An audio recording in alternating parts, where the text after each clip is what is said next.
Hey Frank, I hope you had a great summer and a nice Labor Day. So I was reading the report from this last month, and it looks like leasing demand has continued to increase, although driven by a few large transactions. But we're still not seemingly on pace with 2022. Can you explain what that means? You summed it all up. You're absolutely right. Just like in July, where one or two large deals really moved the needle, same thing happened in August, specifically Davis Polk's deal at 450 Lexington Avenue. Leasing activity has increased for the last couple of months, but we are not yet on pace to surpass 22.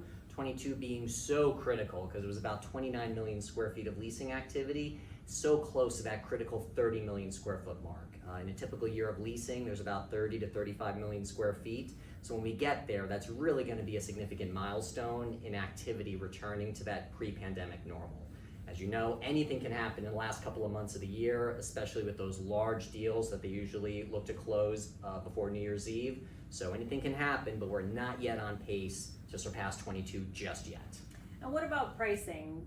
On one hand, it seems like the sublease supply is tightening, but on the other, there are continued sort of flight to quality options and buildings available. Are you seeing any impacts to pricing? Yeah, with sublet space, absolutely.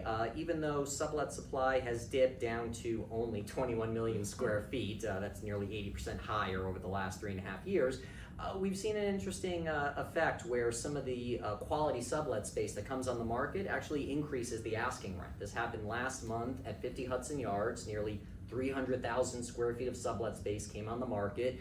Now, this was long-term sublet space in a Class A trophy building, but nonetheless, it brought up asking rents where Midtown South now is at a record high of nearly $83 a square foot. What about the topic around residential conversions? There's continued energy from the city to, really focus on residential conversions, but just on the real estate side, the cost to convert, the reduction of square footage from no loss factor on residential buildings. Are you seeing any of that really impact the market?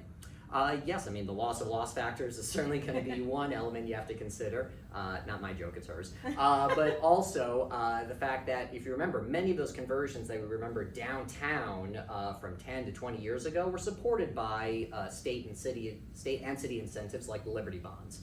The planned rezoning of areas in Midtown South is absolutely a step in the right direction, although currently without any planned financial incentives. And we do hear of a few other buildings that are rumored or at least have demolition clauses, but since 55 Broad, nothing really on the chopping block just yet, but we are waiting and seeing. Well, we'll see what the fall has in store for us. Thanks, Frank. Thank you.